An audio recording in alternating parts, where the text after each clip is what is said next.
Olá, pessoal, tudo bom?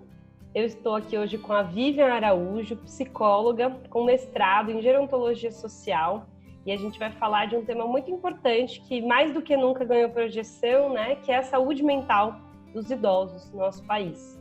Então, Vivian, muito obrigada por ter aceitado o convite para estar aqui no nosso canal conversando sobre esse tema. Como eu te contei, a gente vem desde abril aqui no canal conversando com diversos psiquiatras, psicólogas e pessoas também que sofrem com transtornos mentais, para a gente desmistificar, abordar tanto a partir da perspectiva mais técnica, olhar para a perspectiva de políticas públicas ou o olhar de quem sofre com a questão. Então, agradeço muito aqui. Queria te passar a palavra, dar nossas boas-vindas e pedindo para você contar um pouquinho desse seu histórico profissional na área de psicologia e gerontologia. Oi, um prazer, Bárbara, estar aqui.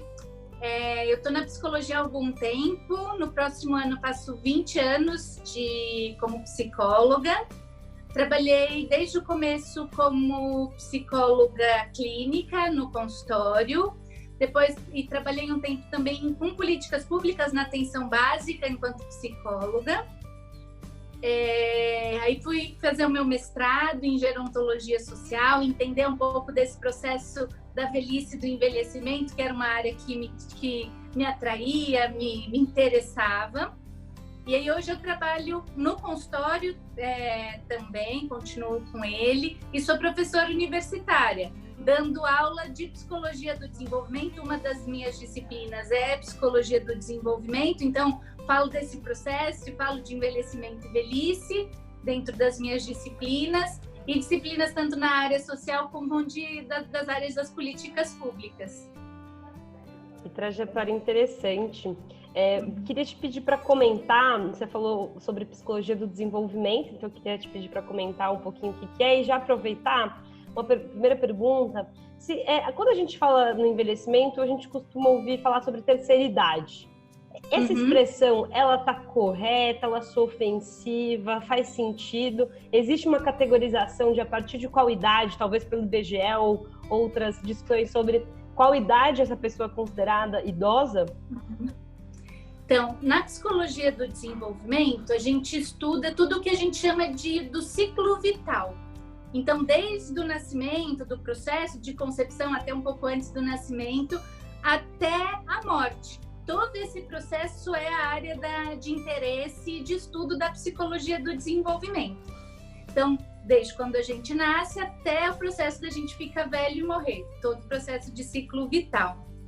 E todas essas fases, acho que aí entra um pouco na tua pergunta, a gente sempre discute com os alunos e naquilo que a gente estuda como sendo processos de construção social, todas as fases.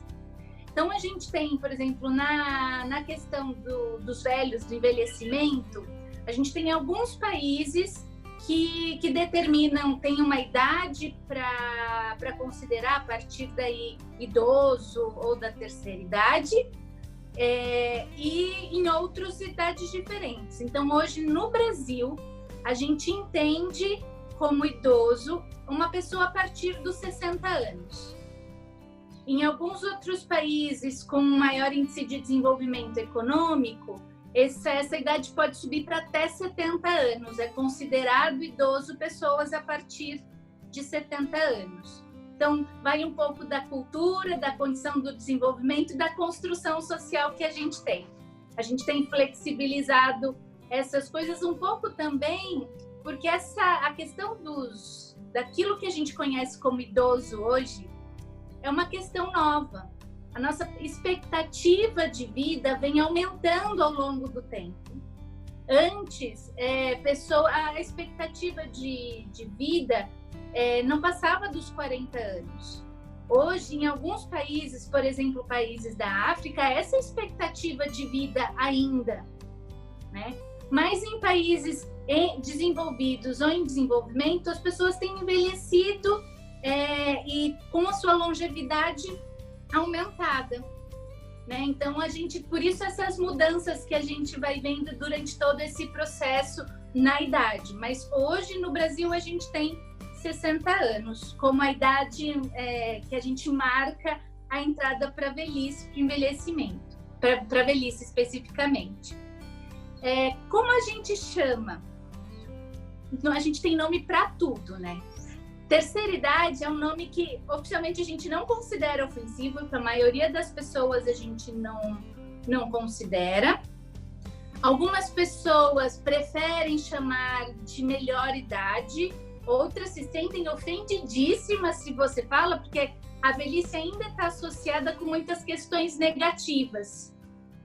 E aí as pessoas se incomodam do tipo, como assim melhor idade se eu estou com dificuldade para andar, eu tenho déficit diferenças na minha memória, eu tenho dificuldades físicas para lidar com isso. Isso é um absurdo. Tem algumas pessoas que se ofendem. Tem alguns autores que também chamam de velhos, tentando tirar esse estereótipo, esse estigma que a palavra tem. E hoje a gente vem discutindo tanto da nomenclatura quanto do símbolo. Hoje a gente vem tratando e chamando de uma população 60+. Então, a partir dessa idade em diante. E aí, não sei se vocês têm reparado a questão do símbolo da velhice também. Até um tempo atrás, a gente tinha aquele bonequinho que a gente fala de idoso, de grávida, de homem e de mulher, e o bonequinho que representava o idoso era alguém com uma bengala, marcando essa característica negativa dessa perda física, dessa característica. E hoje a gente vem discutindo, a gente ainda tentando tornar isso uma cultura de ter uma pessoa ereta mesmo, igual a gente identifica homem e mulher, só que com 60+ do lado como essa característica, que ele não deixou de ser um homem. O questionamento é esse. Ele não deixou de ser um homem, ele não deixou de ser uma mulher, mas ele tem mais de 60 anos e tem características que podem até ser entendidas como negativas, mas nem sempre são. Não é para todas as pessoas que isso tem o mesmo peso. Muito bom, Vivian. Obrigada por essa explicação inicial importantíssima para a gente aqui, que me considero leiga, né, nesse assunto. Queria te fazer uma pergunta, agora trazendo para o tema da saúde mental. Você falou de diversos estigmas, características negativas físicas associadas, né, à velhice, à terceira idade. Queria te perguntar quais são as especificidades da saúde mental desse grupo populacional, né? Tem transtornos que são mais recorrentes na terceira idade, nos idosos? E se você puder trazer algum dado, se existe alguma prevalência maior de determinados transtornos nessa população, que você possa compartilhar com a gente? A saúde mental da pessoa idosa, né, do velho, ela tem características específicas. Muitos estudos trazem hoje a questão da forma como o velho vê a vida como mais positiva. Às vezes a gente tende a associar velhice, por exemplo, à depressão. Mas isso não é a maioria. Existem sim velhos. Hoje a gente tem uma prevalência, num estudo que saiu aqui de idosos brasileiros, de quase 30% da população idosa ter algum tipo de transtorno mental. Mas 30% não é a maioria. Então, uma das coisas que a gente precisava só prestar, porque a gente tem essa possibilidade, algumas pesquisas trazem isso, dos velhos estarem conseguindo ver a vida ou viver a velhice de forma sem esse sofrimento do transtorno mental. Uma coisa, ser velho não está associado a ter um transtorno, que algumas pessoas tendem a associar.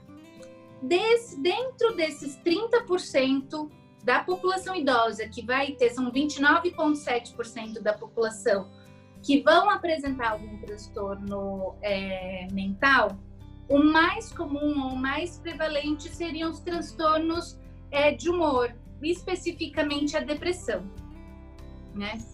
Uma das características que a gente tem muito e pode fazer diferença, alguns, por mais que eles hoje não sejam a maioria, como os estudos vêm trazendo, algumas pessoas sentem muito as perdas decorrentes da velhice. Então, a gente tem um déficit motor. a gente vai precisar de uma adaptação. Então, coisas que a gente fazia de uma determinada forma, com um determinado ritmo, quando a gente é velho, a gente precisa fazer de uma forma diferente. E algumas pessoas sofrem muito por precisar, não conseguem abrir mão da forma como lidavam com isso. E sofrem fixados nessa perda, né? Outra coisa que acontece nessa idade é mais comum que a gente tenha a perda das pessoas com as quais a gente convivia. Isso é um motivo que pode levar alguém a desenvolver um transtorno mental ou um transtorno depressivo.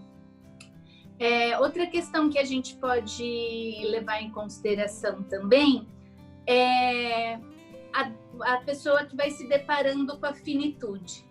Nós somos uma população ou um país que não consegue pensar a morte ou conversar sobre ela. E por conta disso, ela se torna muito mais assustadora. A gente tem um princípio em psicologia que quanto mais a gente fala da questão, quanto mais a gente se aproxima, menos sofrido isso fica pra gente. Mas quanto mais a gente evita, mais sofrido fica. E como a gente, enquanto sociedade, não discute essas questões, quando a gente vai se deparar com a própria finitude, e a velhice, né, está associada com essa característica, a perspectiva de vida, a gente tem uma perspectiva em questão de tempo, não necessariamente de qualidade, diminuída. Isso também pode afetar e acarretar o desenvolvimento, o aparecimento de um transtorno depressivo. Perfeito, Vivian. Muito obrigada por trazer já todos esses fatores, né, agravantes, fatores de risco sobre o adoecimento psíquico nessa fase da vida. Fiquei aqui pensando, quando você falou dessa questão de nós como país, como sociedade, não discutirmos a morte, né, o fim da vida. Existem países em que isso é mais discutido e exemplos, talvez pesquisas que mostram como conversar sobre esse assunto pode significar uma melhora e menor adoecimento psíquico nessa idade? Então, a gente vem até aumentando, a gente tem visto surgir aqui no Brasil, por exemplo, alguns grupos discutindo a finitude e a morte, alguns médicos, algumas pessoas que passaram por essas experiências, começando essa discussão, né? A gente tem alguns países, por exemplo, que as questões de morte, tanto, por exemplo, de formas de morrer, como, por exemplo, o suicídio assistido, que essa é uma possibilidade, já discutidas em alguns países, autorizadas em outros. Aqui a gente nem começou a discutir essas possibilidades ainda, a gente ainda está num caminho ainda distante. Uma coisa que é muito real e é possível já em alguns países, tanto, por exemplo, como Estados Unidos e Canadá, como alguns países da Europa, existe um documento que chama Diretiva de Vontade, ou Testamento Vital. Quando a gente deixa por escrito aquilo que a gente quer que as pessoas, quando a gente não puder responder pela gente, o que é que a gente gostaria que fizessem com a gente nesses momentos de finitude. E em outros países, esses documentos, eles são, quando você tem esse documento, ele precisa, por lei, ser seguido. Hoje, no Brasil, a gente já tem essa discussão, a gente já pode fazer esse testamento vital, mas ainda está na mão da família ou do médico seguir aquilo que a gente deixou escrito. Então, a gente tem caminhos, a gente tem começado, mas ainda estamos no começo, né? A gente já tem algumas possibilidades de conversa, alguns grupos trabalhando com isso, mas são caminhos. A gente até teve recentemente, numa emissora de grande circulação, uma novela que tratou especificamente do tema da finitude. Esse é um exemplo, por exemplo, de início de discussão. As pessoas foram, de alguma forma, obrigadas a lidar, quem assistiu, quem acompanhou a novela, a parar para pensar, e vendo a finitude sendo apresentada por um personagem, eu me autorizo a pensar na minha e discutir isso na sala de casa ou na mesa do jantar. Legal, Vivian. Muito bom. Vou mudar um pouquinho o rumo da prosa, mas ainda aqui dentro do nosso tema, mas se aprofundar sobre o momento de pandemia. Eu até me lembro que 3 meses atrás, talvez, o Café da Manhã da Folha, né, um podcast que traz ali assuntos diariamente, fez um episódio sobre saúde mental dos idosos, que me marcou bastante e que eu refleti muito. Eu ainda tenho a minha avó viva e fiquei pensando, caramba, como que vai ser a vida da minha avó nesse período? E falando até um pouquinho do meu lugar, eu vejo que ela tá angustiadíssima porque quer visitar, e fala, não, por favor, venham me ver. Então, me parece, né, que existe uma quebra de rotina muito grande para eles, porque eles tinham, a maior parte dos idosos já aposentados, tem uma rotina dentro de casa e fora de casa mais sistemática, mais organizada, e qualquer coisa que muda um pouco fora da rotina, né? Minha avó, ela ia na igreja 2 vezes por semana, a gente ia visitar aos domingos, e quando você tem uma quebra, de fato, sentiram muito. Para além também, né, do medo em relação à pandemia, etc. Então, queria que você comentasse um pouquinho o que mudou na vida dos idosos, e isso significa necessariamente maior preocupação em relação à saúde mental, adoecimento psíquico, ou não necessariamente? Queria ouvir um pouquinho de você. Sim, a pandemia trouxe pra gente tirou da gente um dos principais fatores de promoção de saúde, que é o convívio social. Se para nós, assim, que somos mais novos, que ainda não estamos, não chegamos à velhice, isso é importante, é considerado como fator de promoção de saúde, protetor de saúde, na velhice isso se torna ainda mais importante, né? Um idoso que tenha menos atividade, que ele já tem menos atividade para fazer, então, por exemplo, ele não tem um compromisso com o trabalho.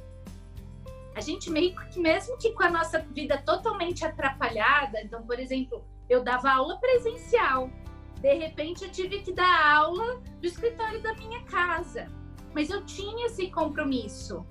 Eu ainda mesmo em isolamento via 50, 60 alunos todos os dias e tinha essa possibilidade de troca. O idoso não tem esse compromisso com o trabalho. O compromisso com eles, a gente brinca que é tipo um lazer sério. Se um idoso, sei lá, se programa para fazer uma hidroginástica, ele faz a hidroginástica.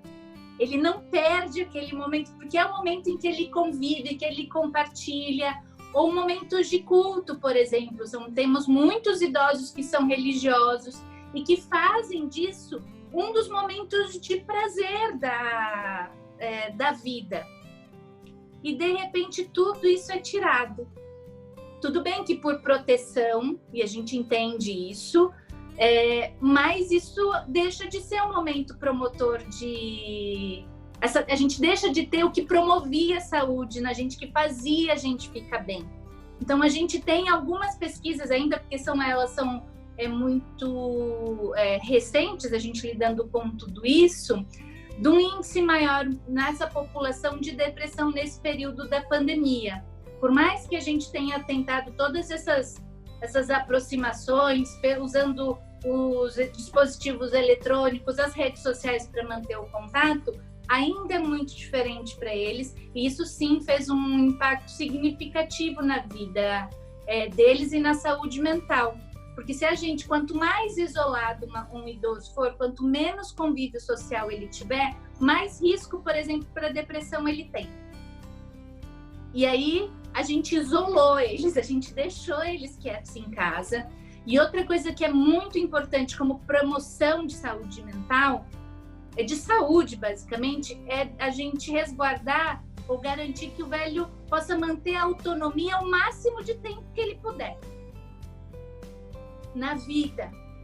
E agora a gente tirou toda a autonomia dele. Então ele não vai mais no mercado para fazer as compras que são para ele, ou ele não consegue mais ir pagar as contas que eles ir ao médico que fosse. Até isso, todos esses cuidados precisaram ser alterados. Então isso fez realmente uma diferença muito significativa na vida deles.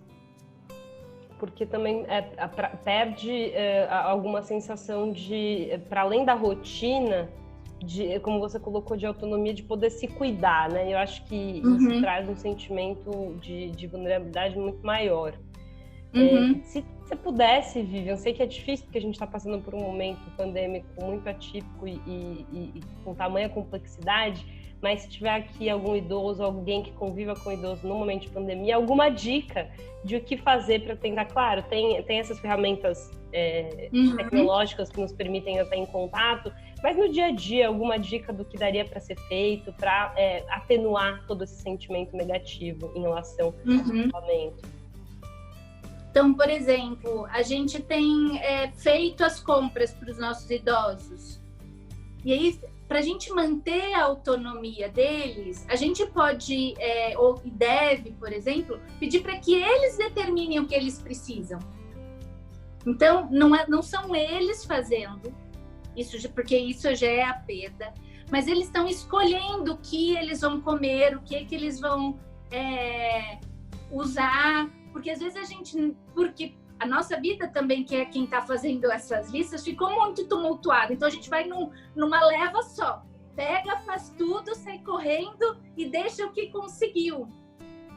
Então, se a gente puder perguntar o que eles querem, para que eles possam se colocar e escolher este momento, a gente manter o máximo de contato possível, mesmo que seja pelos meios eletrônicos. Ou eu lembro de um idoso que eu atendo, dele falando do quanto era difícil não poder ver os filhos e os netos ao vivo.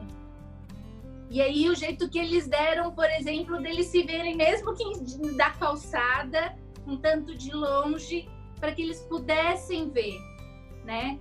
E a gente manter o máximo deles informados do que está acontecendo. Não dá para a gente sonegar informações achando que vai protegê-los. Eles não são... o que o idoso perde é fragilidade física, basicamente. Não condição necessariamente mental de entender o que está acontecendo. Salvo exceções de pessoas que estão com a saúde comprometida por conta de uma demência, a gente precisa deixar eles inteirados do que está acontecendo da família, isso sendo positivo ou negativo. E aí a gente vai fortalecendo esse acompanhamento daquilo que está acontecendo ao redor dele, né? E dando essa condição. Legal, volta na autonomia, né? Para que ele também tenha autonomia completa de entender tudo o que está acontecendo. Muito bom. Olhando agora para um cenário mais macro, assim, a gente tem um dado da OMS que a população mundial está envelhecendo, né? E você deve conhecer bem esses indicadores, e uma estimativa que entre 2015 e 2050 a proporção de idosos no mundo ela está estimada para dobrar de 12% para próximo de 22%, né? Então, em termos absolutos, a gente está falando de 900 milhões em 2015 para 2 bilhões de pessoas em 2050. E aí, queria ouvir um pouquinho de você, Vivian, assim, no Brasil, qual que é o impacto disso? Como que a gente tem que se preparar e como que a gente pode pensar políticas públicas que dê suporte, dê conta de pensar nesse envelhecimento da população? Acho que tem uma questão, não sei se a gente precisa entrar aqui, que é a discussão da renda, previdência social e qual que vai ser a autonomia financeira. Mas, para além disso, como preparar nossas instituições e políticas públicas para lidar com esse envelhecimento, né? Então, olhar para a saúde, cultura, outras políticas públicas que não só ali o acesso ao recurso. Então, a gente pode pensar em várias formas da gente, enquanto pensar em políticas de atenção ao idoso. Se a gente pensar, por exemplo, da gente garantir a autonomia, se a gente pensar nas condições de calçada que a gente tem, isso já dificulta a autonomia do idoso. Uma calçada pode, além de aumentar o risco de queda e a gente ter um complicador ainda maior. Então, se a gente possibilitar ou pensar numa cidade projetada para as pessoas ou para os seus habitantes, onde todos tenham condição de transitar por ela, da condição da calçada, do tempo do semáforo para atravessar a rua, isso vai possibilitando a gente, o velho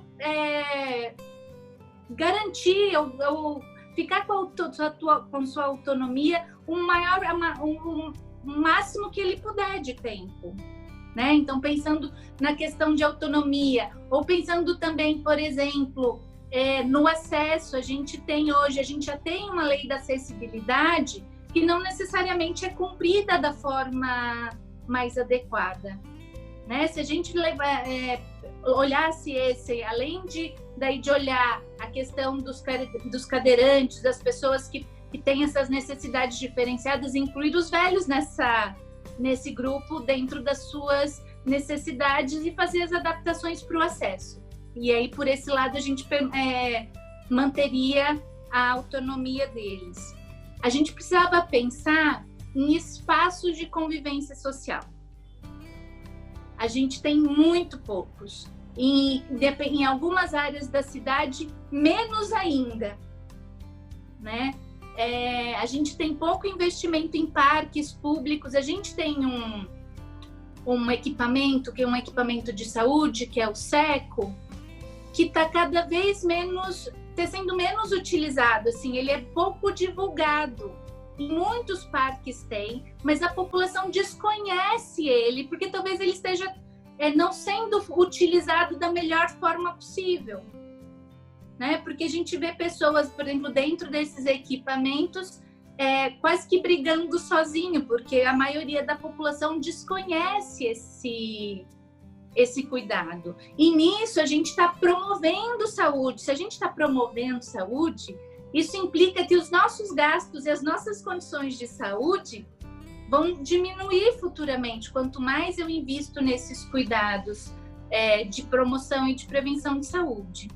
Outra coisa que a gente talvez pudesse pensar, que a gente está vendo algumas iniciativas ainda um pouco tímidas, talvez, mas acontecendo, a gente precisa também pensar em manter o nosso idoso saudável e o mais autônomo possível, mas quando ele precisar de ajuda, porque ele vai precisar de ajuda, a gente precisaria de equipamentos específicos para isso. Então, a gente vê algum outro centro-dia sendo construído como política pública. Esses são equipamentos de saúde onde os idosos passam o dia com atividades e cuidados profissionais e no fim do dia voltam para casa, para o convívio da sua família. Esses são idosos que teriam um pouco mais de risco se ficassem sozinhos. Então, essa é uma política que precisa ser reforçada. E uma das coisas que eu acho que aí é quase que no mundo do meu sonho, assim, daquilo que a gente vê como perspectiva, a gente precisa preparar uma população para envelhecer. A gente ainda olha os velhos como os outros. Mas se tudo der certo, a gente vai ser um velho daqui a algum tempo. Mas e como é que essas pessoas que são crianças, jovens, hoje têm pensado a velhice? A gente não tem essas discussões, por exemplo, nos temas. A gente vem, por exemplo, acrescentando os debates que são super importantes. Os debates de questões raciais, de diversidade, sendo acrescentados no currículo. Talvez essa diversidade, a gente também precisaria incluir a diversidade de idade, a realidade dessas pessoas, para que a gente conviva, se aproprie dessas discussões e o velho deixe de ser uma pessoa estranha, né? O outro. Tem até em alguns lugares, em alguns países, porque a gente, proporcionalmente ao aumento do número de velhos, a gente tem uma diminuição do número de crianças. E alguns países têm colocado essas duas gerações juntas. Então, por exemplo, tem um lugar, se eu não me engano, em Seattle, que ele é um centro-dia e uma creche no mesmo espaço. Então, tem os momentos em que os velhos estão sozinhos no espaço dele, as crianças com as atividades específicas para a idade dele, e a gente tem espaços de convívio, momentos de convívio. A gente está aproximando, a gente pode pensar Porque a gente vai daqui a pouco, a gente hoje vê uma necessidade muito grande de creches, por exemplo, dos 6, que se a gente continuar nessa mesma proporção, daqui a pouco vão ser equipamentos que vão estar menos utilizados do que sua capacidade. E a gente pode pensar nisso enquanto perspectiva, porque as crianças a gente sempre vai ter. Só que a gente vai ter velhos cada vez mais. Isso pode ser uma perspectiva de convívio e de aprendizado entre as gerações, né? Esse é sei lá, talvez está ainda na esfera do sonho. A gente precisa ainda entender, se aproximar, mas como possibilidades a gente precisa se aproximar, porque velho não é o outro, velho sou eu, daqui a algum tempo. Se tudo der certo, sou eu daqui a algum tempo. Muito legal trazer essa perspectiva, né? De como a gente não só não fala da finitude, como a gente também não fala ao longo da nossa vida desse momento que vai chegar para todos nós, né? Que é a velhice dessa interação. Muito legal, não conhecia essa experiência de Seattle, muito interessante trazer essas duas perspectivas e aproximar, né, a criança do idoso para que ele lide, né, com o idoso, não só como o avô, a avó que convive pouco às vezes, né? Então, muito bacana você trazer isso. E queria falar especialmente dos SECOs, assim, eu vim conversando, até conversei com uma pessoa que ajudou na criação dos SECOs e fui visitar alguns deles, são 24 hoje na cidade, e eu fui bem no início de março, então foi um momento um pouco antes da pandemia, eu tive a oportunidade de visitar e conversar com a equipe desses SECOs, e trouxeram isso, assim, de um grande esvaziamento ainda. De fato, a gente tem pouca população acessando esse equipamento, quando ele deveria ser um equipamento central quando a gente fala da relação de convivência. E aí, você trouxe aqui uma informação, essa questão de como a baixa convivência, ela também acaba sendo mais um fator complicador e como a gente tem que pensar em espaços para isso. Eu fiz uma conversa com o Dr. Paulo Saldiva, aqui no canal, para falar sobre o mundo urbano e a saúde mental da população de modo geral. E ele trouxe esse ponto como ponto central. E eu fico pensando como também a dinâmica da vida urbana, especialmente em grandes cidades, é mais prejudicial ainda à vida do idoso. Porque se a gente vai para uma cidade do interior, as cidades do interior têm um outro ritmo. Não todas, claro, tem tamanhos e tamanhos, mas tem mais espaços de convivência por natureza.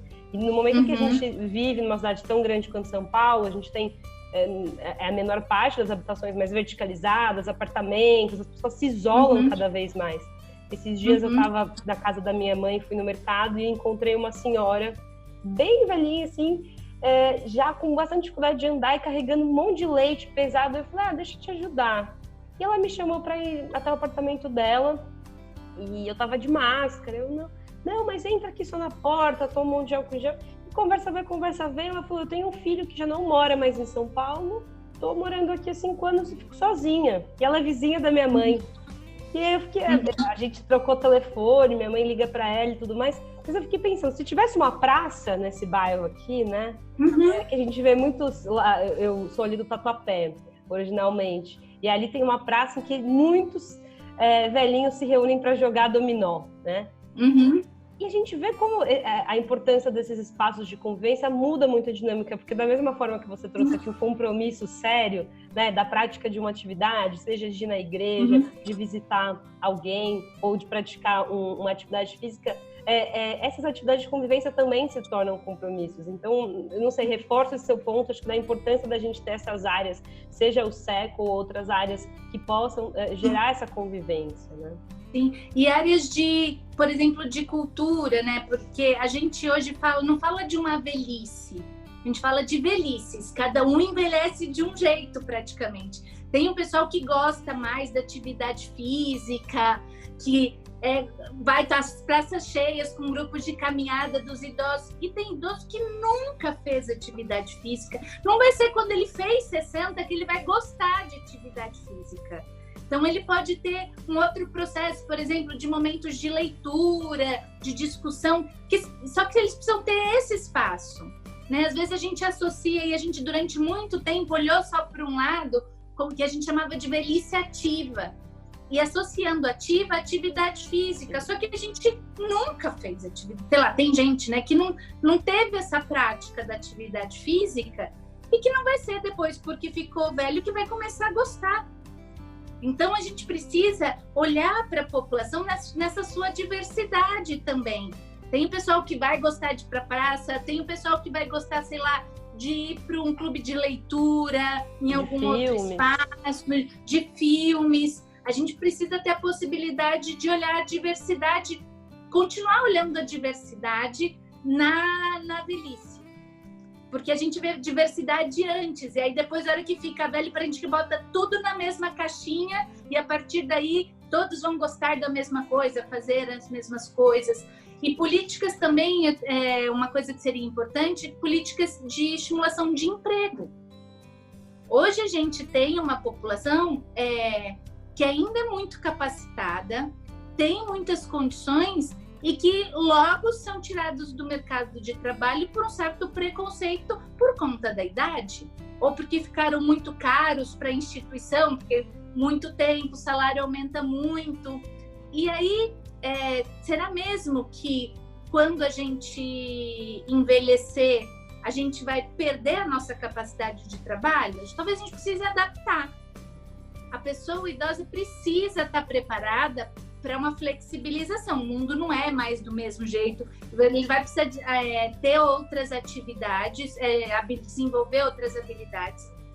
Mas o jovem que está começando no mundo de trabalho, será que a gente não tem nada para aprender? A gente tem algumas instituições que pensam em trabalho para a velhice, e as pesquisas que ele tem é que a gente tem um número de faltas muito menor do trabalhador idoso, de um comprometimento muito maior, o que acaba diminuindo a rotatividade e os custos para a empresa.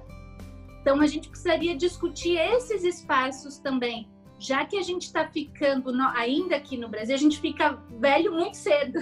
A gente ainda tem, quando a gente faz 60 anos, a gente tem uma perspectiva de quase 20 anos ainda a mais, né? Que a gente tem uma expectativa perto de 76 anos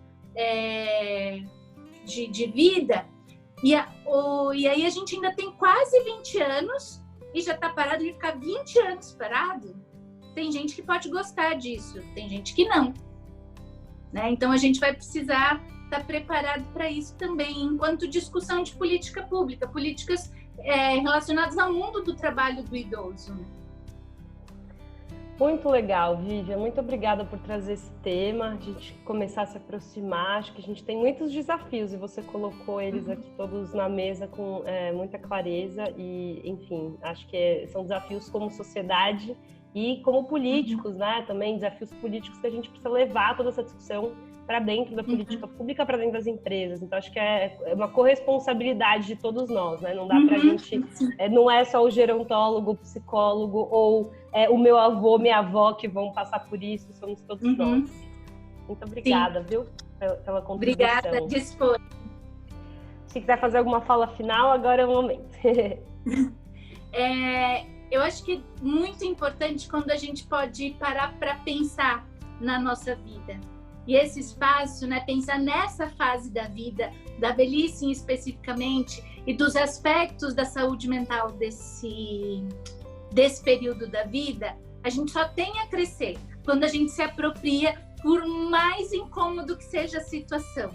Então, que a gente tenha mais espaços de discussão, mesmo que sejam de temas incômodos, e que a gente não goste tanto, para que a gente possa crescer enquanto pessoa e enquanto sociedade, que a gente possa ter essa disponibilidade. Muito bom, Vivian. Vou refletir muito sobre todos os pontos que você trouxe aqui, pode ter certeza. Muito obrigada, boa semana para você e espero que a gente tenha outras oportunidades de diálogo, seja aqui no canal ou em outros momentos. Parabéns pelo trabalho, pela escolha desse tema no mestrado e na clínica, tá bom? Grande abraço. Tchau. Obrigada, uma ótima semana para todos.